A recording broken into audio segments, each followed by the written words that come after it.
Le but de cette vidéo est d'expliquer le génocide arménien qui s'est déroulé entre 1915 et 1916.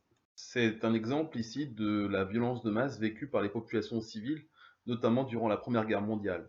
On peut essayer de comprendre pourquoi peut-on qualifier ici de génocide les massacres commis donc par les populations ottomanes contre les populations arméniennes durant la Première Guerre mondiale. Et cette histoire donc s'inscrit dans le cadre de l'étude de la Première Guerre mondiale. Nous allons tenter d'expliquer ce génocide à travers l'élaboration d'un petit schéma de synthèse pour comprendre comment ce massacre perpétué donc durant la Première Guerre mondiale peut être qualifié de génocide. Alors, comme tout événement, il faut revenir un petit peu à son origine. Rappelons tout d'abord donc la situation traditionnelle. Nous sommes ici dans l'Empire ottoman, donc au début du XXe siècle, et dans cet Empire ottoman vit une minorité de population qu'on appelle les Arméniens, qui sont mal intégrés depuis fort longtemps à la population majoritaire ottomane, musulmane, et ces populations arméniennes qui n'ont pas la même culture, qui n'ont pas la même religion, qui sont des chrétiens, connaissent des brimades depuis fort longtemps par rapport à la population majoritaire et sont souvent mis de côté. Et on a, par l'histoire de ce pays, depuis très longtemps, des violences commises entre les deux communautés, des violences qu'on peut qualifier au départ de mineures.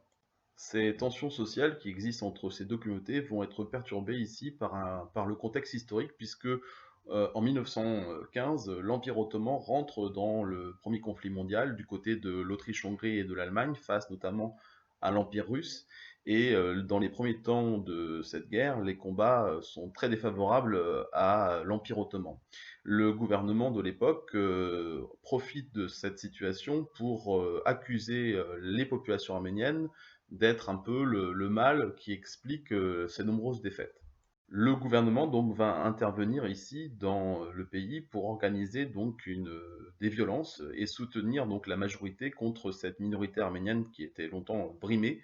Et donc ici l'organisation des violences par l'État, hein, la planification des mesures discriminatoires visant à exclure cette minorité du groupe social va être mise en place par le gouvernement, par tout d'abord un fichage des populations arméniennes et un recensement de ces populations dans tous les villages de l'Empire ottoman. Après cette première mise à l'écart de cette minorité, on va donc avoir un encadrement systématique de la part de l'État envers cette minorité. Hein. On va commencer les arrestations, les déportations, les internements de ces populations en ne faisant pas d'exception entre les hommes, les femmes et les enfants, et on va connaître dans le pays un nombre incalculable de crimes commis contre ces populations minoritaires.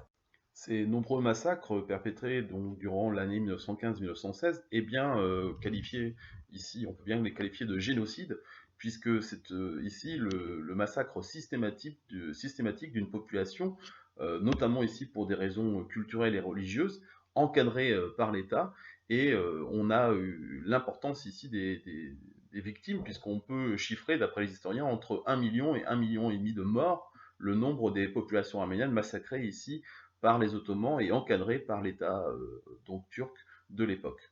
Le mot génocide ici vient du grec génos qui veut dire le peuple et notamment aussi du latin caedere qui veut dire tuer.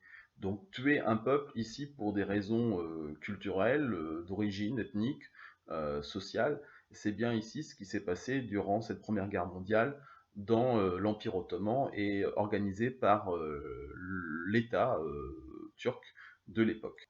Alors c'est bien ici le premier génocide repéré dans l'histoire de l'humanité, notamment ici qui s'est déroulé donc au début du XXe siècle. Ce sera malheureusement pas le dernier dans l'histoire, puisque au cours de la Seconde Guerre mondiale, on aura évidemment le génocide des populations juives et tziganes commandité par le régime nazi, et plus proche de nous, dans les années 90, 1990, le génocide qu'on a pu aussi connaître dans un pays tel que le Rwanda en Afrique, ou dans l'ex-Yougoslavie en Europe, donc à la fin de ce XXe siècle. L'histoire de l'humanité recense bon nombre de massacres commis contre des populations. Ici, un cas de génocide est un cas un peu particulier puisqu'il faut l'intervention de l'État qui va planifier, qui va organiser, qui va mettre au service de ce massacre tous les moyens qu'elle dispose pour éliminer une population pour des raisons d'ordre religieuse, pour des raisons ethniques, et souvent cela se passe dans un contexte de crise au sein de la nation, souvent à cause d'une guerre ou d'une crise économique, et c'est cette violence qui a pu être visible dans l'histoire, entre deux communautés, s'amplifie ici parce que l'État va mettre au service de la population majoritaire tous ses moyens pour passer à l'acte, et évidemment dans le plus grand des silences. Les historiens, évidemment, ont l'objectif et le devoir de mettre en lumière ces massacres qui ont été commis notamment au XXe siècle, en essayant de retrouver les traces et essayer de montrer que tout cela est encore possible aujourd'hui et que des cas de génocide, malheureusement, existent encore au XXIe siècle.